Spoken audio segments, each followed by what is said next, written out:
Trieste State Police and Despar Nord have launched a new public awareness campaign to combat fraud and gender-based violence.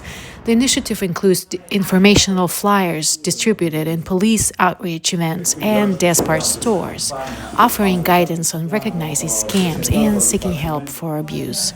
Supported by local officials, the campaign highlights the importance of public-private partnership in crime prevention. Well, the municipality of Trieste thanks business people that invest on this theme for the community. It's a wonderful sign of attention of people of our town.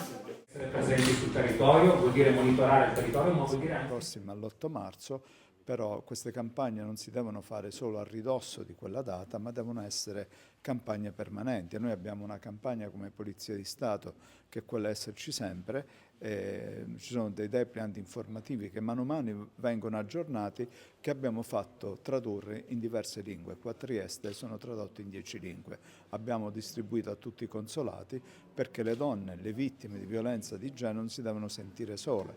E spesso e volentieri quando si leggono delle statistiche dove si dice che Trieste è tra le prime città per numero di violenze, in realtà forse è una delle prime per numero di denunce. Quindi che significa? Che le campagne di sensibilizzazione che si fanno portano ad avere dei risultati.